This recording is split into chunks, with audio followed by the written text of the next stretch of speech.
una carrera científica, grosa, con experiencia laburando en París, en centros nucleares en Finlandia, por ejemplo, Argentina ella, pero también dibuja, y dibuja dragones. Es como que tiene una doble pasión, la ciencia por un lado, el arte por el otro. Y vamos a charlar un poco con ella, joven argentina de exportación, con estos dos talentos que se unen en una historia muy buena. Ella dio una charla TEDx también que me parece interesantísimo como para inspirar. Y está con nosotros en Arriba Córdoba. ¿Cómo está, Juli? Gracias por el contacto. Hola, gracias por tenerme. Bueno, primero me da mucha curiosidad qué hace una ingeniera nuclear trabajando por el mundo así. Bueno, sí, los ingenieros nucleares pueden tener varios trabajos. En mi caso trabajo en lo que es seguridad nuclear, que es básicamente cuidar que nuestras centrales nucleares no tengan accidentes del tipo, por supuesto, yéndose al extremo ni de Chernobyl ni de Fukushima, sino que además cuidar, digamos, todos los aspectos de una central nuclear. Después tenés otras cosas, por ejemplo, la gente que opera las centrales nucleares, la gente que hace reactores nucleares nuevos, la gente que trabaja con radioprotección y todo lo que tiene que ver con la radiación. Hay un montón de aplicaciones. ¿Y cómo fue este doble camino entre la ciencia, la divulgación científica, los microscopios y los lápices, la pintura, el dibujo, las hojas, los dragones? Bueno, a mí siempre me gustó dibujar, desde chiquita es algo que me fascinó y en realidad nunca lo dejé y desde siempre fue un problema, ¿no? Elegir la carrera porque yo me crié en una época en la que, no sé, la carrera de diseño gráfico era como, te tuvo un boom, porque era como lo aceptable si querías estudiar algo como relacionado con el arte. Y bajo palabras, digamos, que se usaban en ese momento, era como no te morís de hambre, como estudiando algo de artes, que a mí me preocupaba porque, nada, uno tiene que vivir también. Y entre eso y la ciencia, porque me re gustaba la ciencia, me gustaba preguntarme cosas, yo siempre fui muy curiosa. Entonces, pero nunca como que no me lo planteé como profesión, digamos, el tema de la ciencia en su momento. Pero de a poco los profesores como se fueron dando cuenta que tenía este bichito de la duda y la curiosidad todo el tiempo y que quería saber siempre más y más y más. Así que bueno, como me crié en Bariloche, y en Bariloche está el Centro Atómico Bariloche, donde funciona el Instituto Balseiro, ahí descubrí, digamos, que podía seguir las carreras de ciencia, en particular de licenciatura en física, que era lo primero a lo que apunté, y luego ahí adentro conocí la ingeniería nuclear y dije, esto me encanta y me parece que está buenísimo, así que me mandé a esa carrera. ¿Y si te tuviese que quedar con uno, el arte o la ciencia? No puedo, soy dos. Pero vamos a suponer así, que te obliga, viene un genio, te obliga, dice. Bueno, ¿el arte o la ciencia? El arte con ciencia, la ciencia con arte. Ahí está, toma. Ahí está. Aprovecho para hacerte una pregunta como ingeniera nuclear. Viste que, voy a poner el caso de Alemania, pero no es el único tema.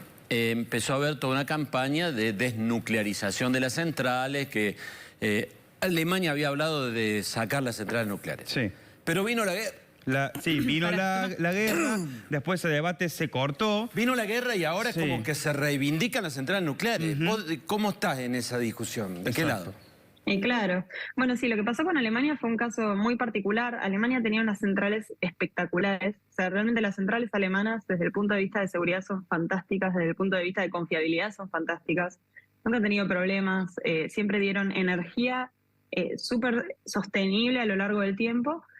Y la gente se empezó a poner en contra porque, bueno, ya había como un pequeño disgusto con la nuclear y con Fukushima terminaron. Entre Fukushima, digamos, y no me quiero meter como en política porque realmente no sé mucho, pero se agarraron medio de eso los partidos como ecologistas para sentar más cabeza y terminaron como de darle de baja a los programas nucleares. Pero no tenía ningún sustento científico. De hecho, los sustentos científicos decían tienen que seguir con las nucleares.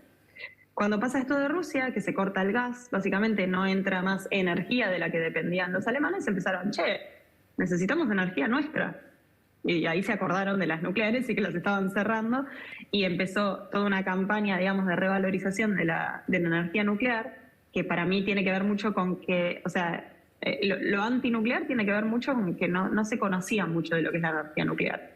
Y eso es una responsabilidad nuestra, digamos, de las personas que trabajan en nuclear, que entiendan cuáles son las cosas seguras, las cosas inseguras, cuáles son los riesgos y los beneficios de la energía, ¿no? Claro, lo que pasa Entonces es que ahora Alemania se está dando cuenta de eso y está cambiando la opinión. Lo digo que en el inconsciente y en el consciente colectivo, vos decís energía nuclear, ¿qué pensás? Las bombas atómicas, Sí. pensás Chernobyl, Sí. pensás que no hay cosa más contaminante que eso. Esa es la idea que se te viene de primera, ¿no? Bueno, y eso es lo que yo trato como de desmitificar. O sea, mucho de a veces cosas que hago en las redes y eso es para explicar, digamos, por ejemplo, el otro día fue el 40 aniversario de la criticidad en Embalse. Embalse está en Córdoba, Sí. muy bonita Embalse. ¿Qué es que un reactor se ponga crítico, no? Vos decís, el reactor está crítico, ¿y qué te sale a la cabeza? ¿Qué pensás? Problema, obvio. Contaminación. Problema. Sí. No, ya la palabra Riesgo. problema en un Claro. reactor ya me genera... Sí, No, crítico. y te voy a sumar algo más, Juli, Pero yo porque dije cuando... crítico, no dije problema. Claro, por eso No, te no, digo. pero por eso, vos a mí me mencionás la palabra reactor y al lado cualquier otra palabra y ya me genera un ruido. Pero digamos, además- pero no a mí, digo, en general pasa eso. ¿viste? Hay como muchas imágenes que son como muy comunes. Cuando vos contaste a qué te dedicabas, automáticamente todos dijimos es el trabajo de Homero Simpson. Sí. Y mira cuál es nuestra asociación a los desastres que Homero Simpson hace y todo lo que nos puede pasar, ¿no? Creo que es esto, Exactamente. esa ignorancia sobre lo que realmente es. Exactamente. Bueno, es que de hecho, por ejemplo, esto que te digo, el reactor está crítico, básicamente significa que funciona. O sea, es el 40 aniversario de que funcionó por primera vez. O sea que no tenemos muy buenas elecciones de palabras en la industria nuclear. Eso fue nuestro problema, ¿no? No, pero crítico también- significa básicamente que se sostiene una reacción y eso nos da energía. Es una locura, pero Sí, uno sí. piensa en cosas terribles. Lo que Cuando en pasa, realidad- perdóname en esto, te quería decir, existe, no es solamente un problema de falta o deficiencia de comunicación de ustedes, digamos, hay gente que es ignorante, la ignorancia es por la ignorancia misma, yo Y sí, soy un ignorante, no conozco, no sé, pero hay algunos ignorantes ilustrados, gente que no sabe y se hace Y la que opina. sabe y opina y dice y dicta normas y Y sentencias. a veces son funcionarios. Bueno, claro. no, pero no quiero caer en Sí. la típica de cargar sobre los Sí. funcionarios, pero da clases y lecciones y anda propagandizando en contra de una cosa que al final no se sabe si es tan buena o tan mala. ¿Cómo lo ves a eso? Me parece que la opinión informada siempre es la mejor. Entonces, lo que uno intenta es como explicar estas cosas. Ujú. Yo trato de, no sé, que la gente entienda qué es la radiación, por ejemplo, porque la gente le tiene miedo, porque es invisible y no sabe bien qué es. Entonces decís, qué terrible, Homero era un desastre, entonces todos deben ser un desastre en los reactores. Es que sí, es lo que se piensa, es lo que se piensa. Y me parece que las personas que están más posicionadas, incluso así como decías vos, no sé, los funcionarios políticos, tienen que tener personas que los informen, que les expliquen, digamos, todas de nuevo, los pros y los contras, porque no hay nada que no tenga contras y no hay nada que sea todo pro. De todos los tipos de energía y en el caso de cuestiones científicas, de todos los tipos de cuestiones científicas. Pasa mucho ahora con el calentamiento global también. O sea, hay un montón de situaciones y cuestiones que tienen que ver con el calentamiento global que no le estamos dando por ahí mucha bolilla y que, no sé, la nuclear ayuda a reducir la emisión de gases de efecto invernadero. Y qué sé yo, la gente o no lo sabe o no tiene el dato ahí fresco. Necesitamos como que personas que sepan de estos temas, que Sí. puede ser, ¿no? O sea, no necesariamente yo digo, pero hay otras personas que saben de estos Sí, temas, sí. que los sepan comunicar y que ese puente entre la persona que toma la decisión Ujú. más importante y la persona científica, digamos, exista. Ujú. Eso me parece muy importante. Y por último, para cerrar, vos sos consciente que sos referencia o referente entre los jóvenes y sobre todo en una carrera que era siempre elegida por hombres. Era como que no estábamos acostumbrados a que esas científicas, ingenieras nucleares, mujeres. ¿Sos consciente que sos referente un poco en la charla TEDx? Se habla de eso, como para cerrar con ese mensaje también para muchas chicas que por ahí ni se imaginan que pueden ser ingenieras nucleares y que vos abriste ahí un camino interesante. A mí me pone súper contenta eso. Me llegan mensajes de Instagram o gente diciendo, ay, mi sobrina quiere ser ingeniera nuclear ahora, o qué sé yo.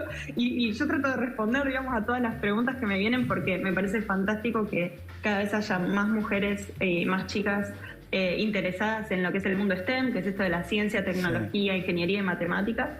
que son necesarias y bueno, me alegra muchísimo ayudar un poquito en eso, ¿no? Gracias, Julieta. Gracias por contar tu historia en la Río de Córdoba. Gracias. Qué hermosa charla, gracias. Bueno. Qué hermoso. Vos sabés que me acordé cuando mencionó Embalse. Yo era chico cuando vino el reactor. Trajeron de Canadá, era. ¿Cómo era que le decían al reactor? ¿La calandria? Ay, No sé. me acuerdo. Al reactor de Embalse. El reactor de la central nuclear Sí, de Embalse. la central nuclear de Embalse. Y lo trajeron.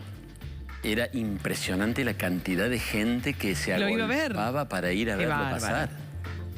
Lo Es que traían genera en unos mucha camiones, curiosidad. cortaban, no sé cuándo. No tengo recuerdos medio borrosos, pero fue impresionante, impresionante. Y en aquel momento no existía la discusión ecológica Claro. sobre el tema. O sea, era la fascinación de ver eso. Sí, y todo lo que eso implicaba en cuestión laboral, de posicionamiento. No, qué sé yo, venía, traía, va a generar energía y demás, pero no había una discusión ecológica sobre el tema, porque probablemente en estos tiempos no lo hubiesen traído al reactor directamente. No hubiese venido, no hubiese podido venir. Además, te meten piquete en todos lados y se acabó el asunto. Sí. Me parece. En aquel momento ni se discutía la ecología, digamos. Puede que alguna gente sí lo haya hecho, pero no era una discusión pública. Bueno, eso es un avance, me parece que tengamos en cuenta estas Que cuestiones. discutamos, por supuesto que Que haya debate sobre Pero la con ecología información. y con información. Que discuta. Exactamente. Con información. Exactamente.